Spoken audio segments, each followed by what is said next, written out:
दर्शक बंधु धर्मज्ञान TV YouTube channel परिवार को आपण मान को स्वागत। जो मित्र माने ए चैनल को लाइक शेयर और सब्सक्राइब करि नाहंती समाने लाइक शेयर और सब्सक्राइब करबा को कदापि भूलंतु नहीं। दर्शक बंधु आजिर कार्यक्रम माध्यम रे आमे आलोचना करिबा वर्ष 2025 रो फेब्रुआरी मास किपरि रहिबो प्रत्येक कन्या राशि कन्या लग्न नाम राशि रे कन्या व्यक्ति विशेष मान को पाई कौन रही भविष्य फल कौन रही राशिफल किपरि कटिबो वर्ष 2025 रो फेब्रुआरी मास प्रत्येक कन्या राशि पाई। दर्शक बंधु आपण को राशि रो स्वामी युवराज ग्रह बुध आपण पानारत्न धारण करबा शुभप्रद। आपण विशेष करी प्रत्येक दिवस रे वृंदावती को जल दबा अत्यंत शुभप्रद। त्रिपुरा सुंदरी जंत्र कवच धारण करबा अत्यंत शुभप्रद। किन्नर मान को यथाशक्ति दान धर्म करबा आपण को पई अत्यंत शुभप्रद होय। तबे दर्शक बंधु वर्ष 2025 रो फेब्रुआरी मास आपण को पई केउ दिगरु शुभ एवं केउ दिगरु अशुभ रहइबो आसंतु जानिबा। दर्शक बंधु व्यवसाय क्षेत्र रे थिबा प्रत्येक छोट बड़ व्यवसाय जेकोसी व्यवसाय ऑनलाइन व्यवसाय ऑफलाइन व्यवसाय शेयर हो ट्रेड हो एक्सपोर्ट इम्पोर्ट हो रियल एस्टेट हो स्टॉक मार्केट हो ग्रोसरी शॉप हो हार्डवेयर शॉप हो जेकोसी व्यापार आपण करूथांतु ना काहेकि व्यवसाय क्षेत्र रे आपण पूर्ण शुभ फल लाभ करिवे लाभवान हेबे। व्यवसाय क्षेत्र रे नूतन व्यवसाय आरंभ करबा पई इच्छुक प्रत्येक व्यक्ति विशेष निश्चित भाव रे नुआ व्यापार आरंभ करबा पई समय उत्तम रहइबो। व्यवसाय क्षेत्र रो आपण पूर्ण शुभ फल प्राप्ति करिवार जोग रहिछि। जमनकर व्यवसाय पतन रे थिला बा डाउन थिला सेमाने निश्चित भाव रे शुभ फल प्राप्ति करिवे व्यवसाय क्षेत्र रे लाभवान हेबे। कर्म क्षेत्र सरकारी हो बा बेसरकारी हो बा सेल्फ इंडिपेंडेंस स्वाधीन भाव रे आपण कोनोसी कार्य करथांतु कर्म क्षेत्र आपण को पाई सुखप्रद सम्मानप्रद एवं कर्म क्षेत्र रे पदोन्नतिर जोग रहिछि। कर्म क्षेत्र जनित लाभ आपण प्राप्ति करिवे।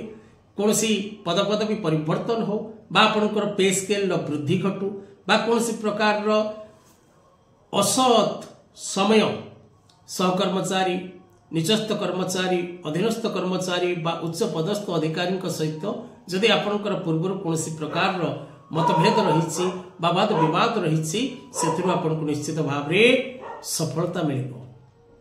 आपण निश्चित भाव रे कर्म क्षेत्र रे शुभ फल प्राप्ति करिवे। प्रत्येक कन्या राशि रो व्यक्ति विशेष माने आकस्मिक भाव रे अर्थ लाभ करिवार जोग रहिछि। हठात कोनोसी स्थान रो आपण को किछि बाकी अर्थ प्राप्ति घटिबो। जदि लोन अप्लाई करिसंती तबे निश्चित भाव रे आपण लोन सैंक्शन हबो एवं विभिन्न प्रकार दिगरु आपण को अर्थ लाभ रो जोग सृष्टि हो। विभिन्न प्रकार क्षेत्र रे आपनकर अर्थ समस्या समाधान हबो।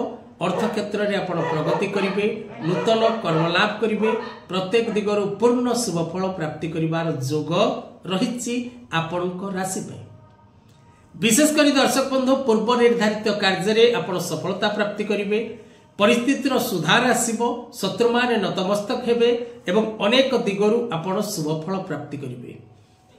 पारिवारिक जीवन आपनकर आनंदमय रहिबो एवं विभिन्न प्रकार रो भाग्योदयर समय रहिछि। भाग्य आपनकर उदय होबो प्रत्येक क्षेत्र रो सफलता मिलिबो।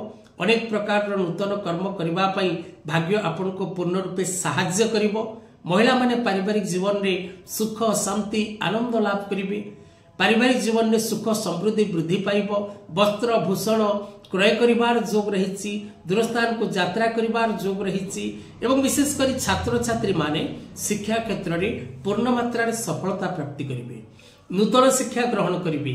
शिक्षा क्षेत्र जनित समस्त प्रकार समस्यार समाधान घटिबो। पारिवारिक जीवन आनंदमय स्वामी स्त्री संपर्क निबिड़ रहिबो एवं ए मास रे आपण भूमि भवन वाहन गृहोपकरण ऑफिस उपकरण क्रय करिवार जोग रहिछि। विशेष करी कन्या राशि व्यक्ति विशेष माने 12/6 13/6 और 14/6 उत्तरा फाल्गुनी हस्ता और चित्रा नक्षत्र कन्या राशि व्यक्ति विशेष माने ए मास रे प्रत्येक दिगरु शुभ फल लाभ करिवे प्रत्येक क्षेत्र में सफलता प्राप्ति करिवे। अर्थलाभ, शारीरिक सुस्थता, मानसिक शांति एवं दूरयात्रा सहित मान सम्मान वृद्धि जोग रही। मासटी को सर्वोत्तम करने प्रत्येक दिन वृंदावती निकट में जलदान करंतु एवं घरु पदा को जीवा समय गुड़, महू किंबा मिश्री खंडे पाटी में पकई जातु। निश्चित भाव में समय आपण सपक्ष जीव। आज कथावस्तु को एठी रखिबा। जय जगन्नाथ।